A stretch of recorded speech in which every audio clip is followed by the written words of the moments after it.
They say truth is stranger than fiction. Well, is it? We have stories to tell that are certainly strange, and evidence compelling enough to make even the most skeptical wonder. The people who claim to have undergone these experiences are certainly convinced. We've reconstructed what they describe so that you can see what they saw and decide for yourself. Later, we shall hear a family tell how a poltergeist turned their lives upside down. First, is there a way that human beings can sense impending tragedy? Some of the worst disasters in history have been foretold by those who claim to have premonitions. Who would have imagined that the Titanic, the ship that couldn't sink, would do just that on her maiden voyage in 1912? Well, 14 years before, this book came out. It told of the largest ship afloat, rich and famous passengers, a collision with an iceberg, a sinking, and not enough lifeboats. The ship was called the Titan. But if premonitions are so accurate, can nothing be done to stop them becoming reality?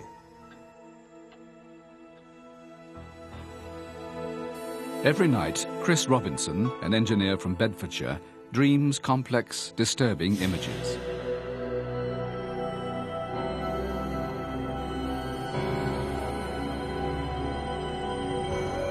Dreams that apparently come true, and they've been so accurate that the authorities listened to his warnings. He is designated a contact, and then really we act as a filter to see what he is saying and try and make something of it.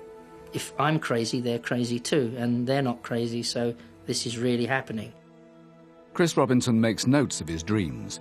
The images at first are meaningless, but when he decodes them, they seem to predict dramatic events. Dogs mean terrorists. Fish mean terrorists about to be caught. Snow means that the situation that I'm looking at is imminent and it's dangerous. Chris saw danger when he had a series of dreams about a Royal Air Force base, Stanmore Park in Middlesex.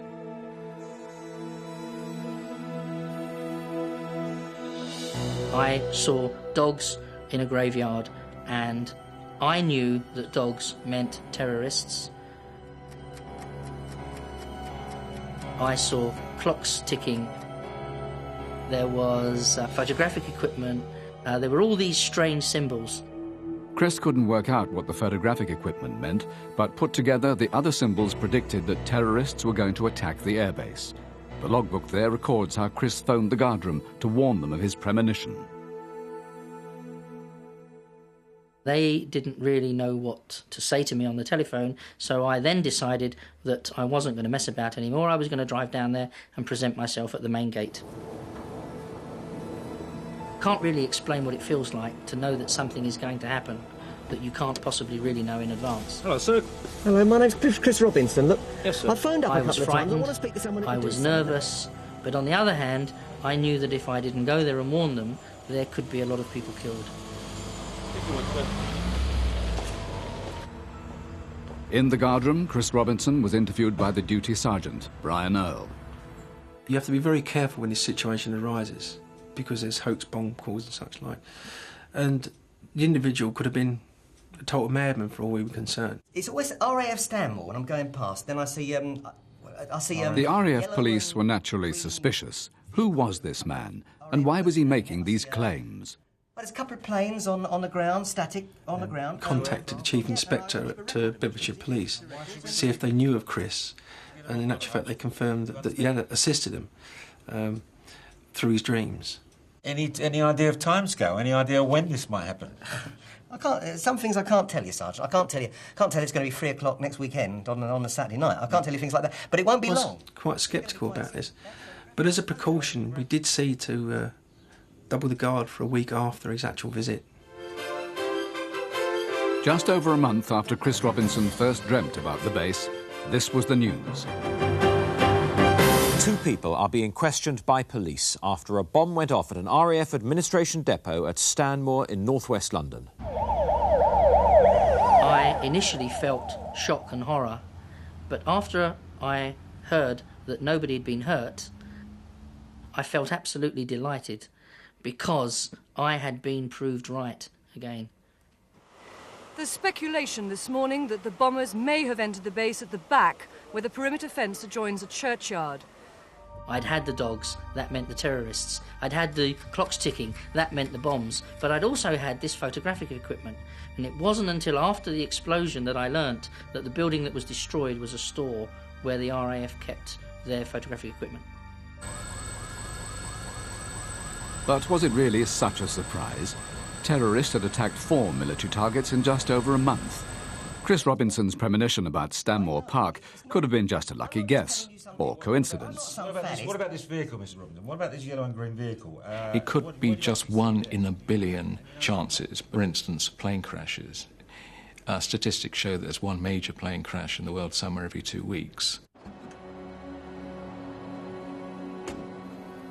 Coincidence can indeed explain away many cases. To me, I think that Chris Robinson's results are beyond coincidence. He's certainly come up with many interesting cases of things that are most unlikely to occur. And these interest me because they're not trivial things. Dan Eldon was only 22, but already a brilliant news photographer.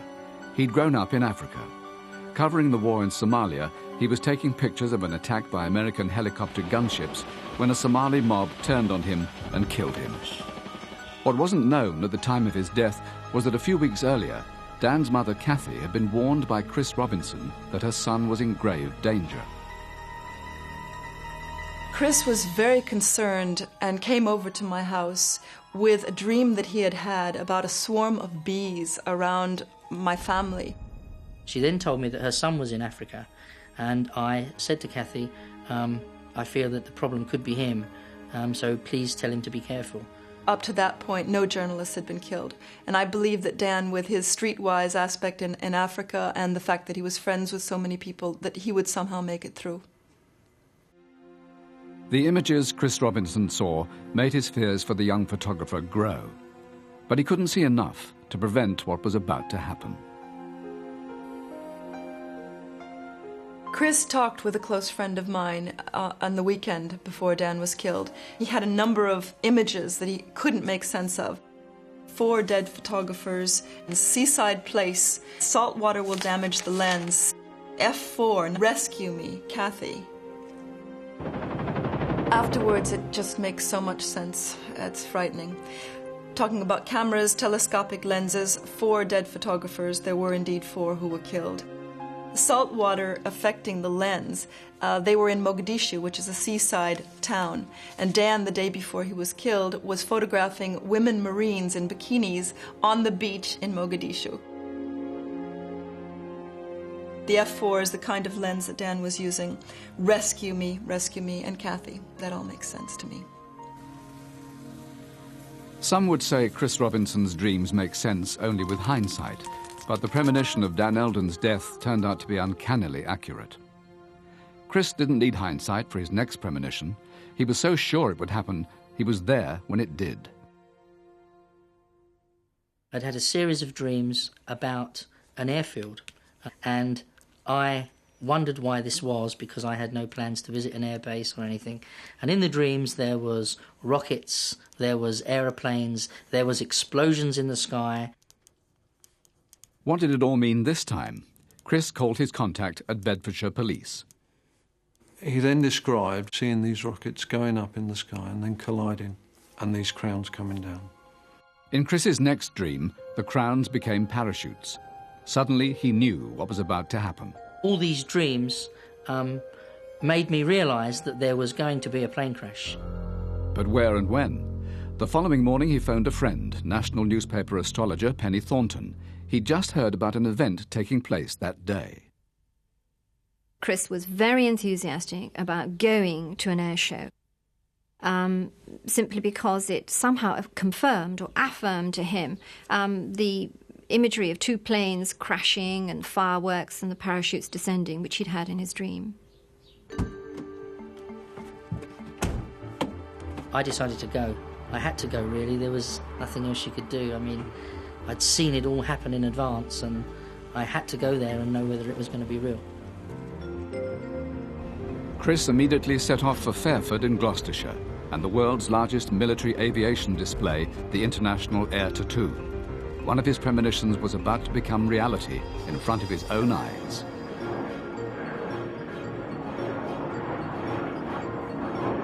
I was absolutely convinced that this was going to happen. I wasn't sad or upset because I knew that the pilots of the planes came down safely on their parachutes.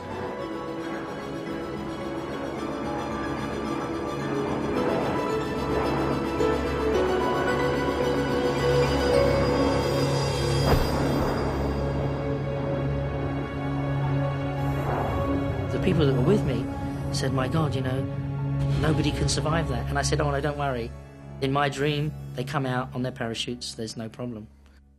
2 Russian fighter planes collided today above tens of thousands of people at an international air show in Gloucestershire. Both pilots ejected and were only slightly injured. On the Saturday afternoon, Chris rang me at home.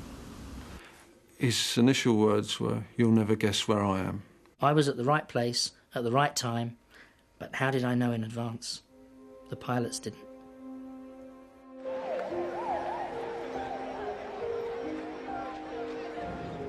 Those who've heard Chris Robinson's premonitions are ready to believe that he can foretell the future. Tragically, the clues to photographer Dan Eldon's death didn't add up in time. But since then, Chris has been able to help Dan's mother in another way. Cathy Eldon is a former journalist herself and wary of believing what she knows she wants to believe. But she's been astonished by the messages Chris has relayed through his dreams, messages only her son could have sent. He said he wanted money raised for the charity which was going to be named after him. He talked about film in his camera, where to find negatives that we had lost. There was just this sense of tremendous life and joy that radiated out of this character, and it made us all very happy to think that he was still around in such a positive way.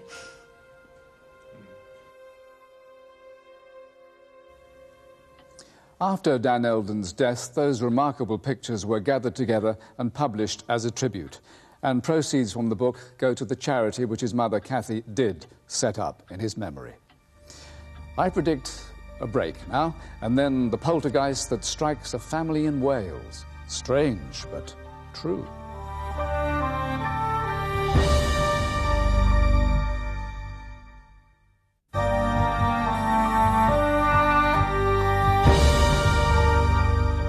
There are probably more reported sightings of ghosts in the British Isles than anywhere else in the world. According to those who claim to have seen them, they come in all shapes and sizes.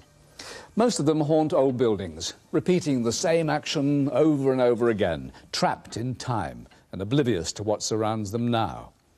Poltergeists are something else. They haunt people. The word poltergeist means noisy spirit, and they make their presence felt. Behind a street in Cardiff, down an alley, the quiet life was about to be shattered.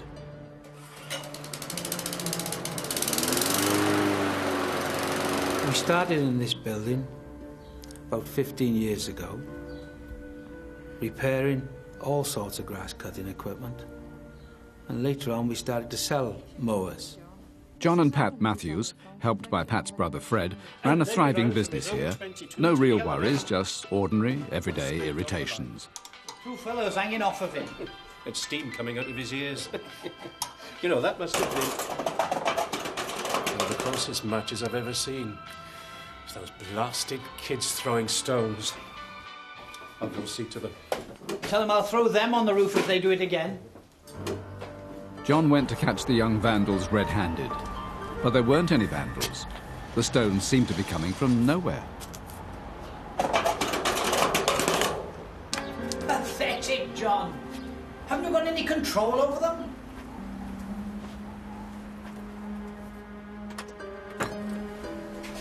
There's nobody out there. Pull the other one. Come out of thin air, did they? Baffled. We were baffled that there weren't any kids around here and nobody that could throw stones. We just couldn't understand it. We just couldn't understand where they were coming from. I thought he was a nutter, to be honest. I thought he was mad. I thought, people throwing stones, it's got to be. Can't be anything else. And I started to get worried that there was something strange here in this building. Whatever it was about to move in at Moa Services. I would see little things flying across the room. Used to just throw stones and things like ball bearings. Then suddenly, in this one corner of the shop, it got ice cold. And then there's a terrible smell of burning. Somebody or something seemed to be playing childish tricks, like hiding keys. We searched high and low for these keys. It went on for 5-10 minutes or so. Then all of a sudden, these keys came shooting across the floor. Then money began appearing. Every morning, it got in turns. We were having it in turns. Each had a £5 or £10 note, and then stuck in the ceiling tile. Unable to believe that one of them wasn't responsible, the family set up a test. They said, close the doors, both sides, and we'll see what's happening. Right, come on then. We're going to settle this once and for all. Hands on the bench. Fingers touching. Right. Come on then. Throw us a stone.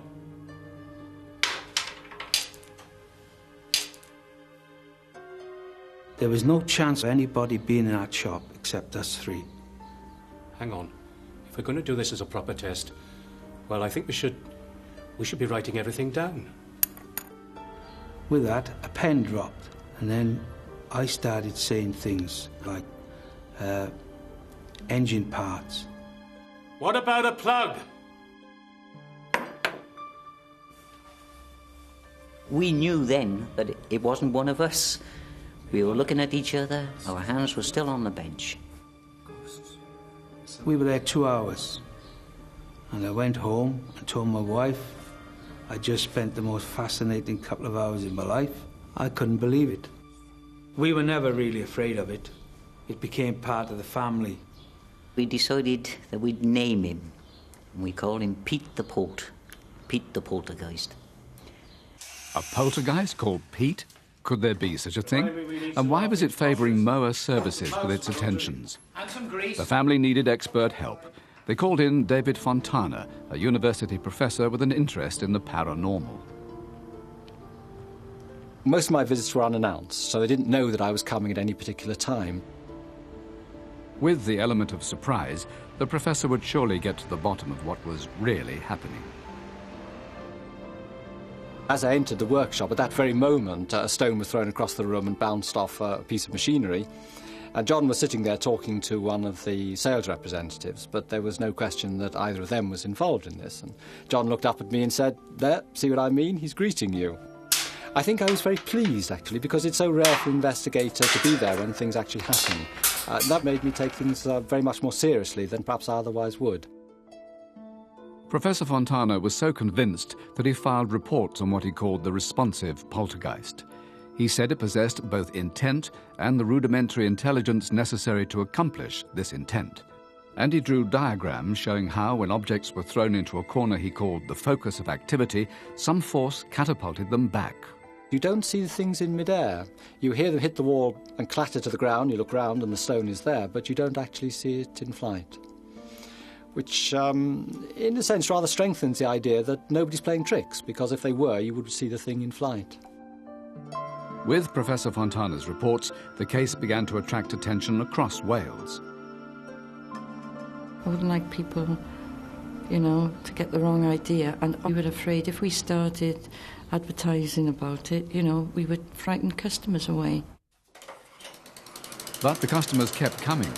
And so many people were eyewitnesses that this became one of the biggest poltergeist cases ever. After thieves broke into Moa Services one night, the insurance assessor who came witnessed it too. When I was there, I heard the stones or noises coming from the back of the shop. But when I asked them what it was about, I was told, "Oh, that's Pete the Poltergeist." I didn't really believe him. So I opened the door and looked through, and I could see a stone whizzing around on the floor. There was nobody else out there. Even the Baptist Church, one of two chapels either side of Moa services, began to experience poltergeist phenomena. Before I knew anyone else had problems, one evening I was working up here in the office and stones started hitting the window. I did everything I could to find out what it was. There were no people down there. I went down and looked around. There was nobody there that could throw stones. When I came back upstairs, the whole business continued. But the minister believes he has an explanation. As a Christian, I believe we live in a visible and seen world which has a supernatural dimension wrapped around it. So what might that supernatural dimension be? Maurice Gross is a leading poltergeist expert. He's been investigating cases for 17 years. There are two main theories of poltergeist phenomena. One is that some people have the ability to exteriorise a force which affects their physical surroundings without physical means. And the second theory is interference by outside entities. Now, we don't know what these entities are, but sometimes they appear to be spirits of dead people. Nobody knew what the Moa services poltergeist might be until one day Fred says he saw it. We were fixing this mower on the floor, and I looked up, and it was a tiny boy. John, don't do anything too violent. What are you talking about? I'll have to be violent to get this thing off. No, I don't mean that. Now, do as I say. Don't turn around quickly, but look up gently at the shelf behind you, okay?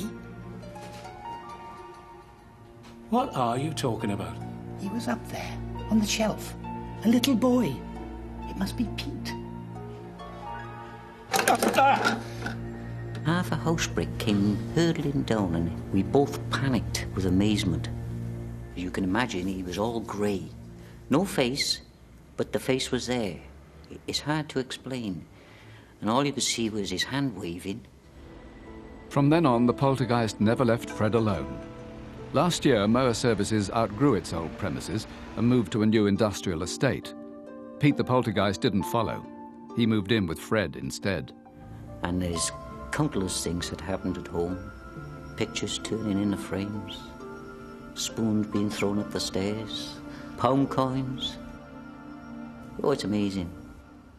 Fred Cook and his wife have moved home to escape their unwanted guest. They took the precaution of breaking a piece of pottery which had kept appearing and disappearing. So far, there's been no sign of anything happening again. And those are our stories tonight. Strange, I'm sure you'll agree, but true. Until next week, good night.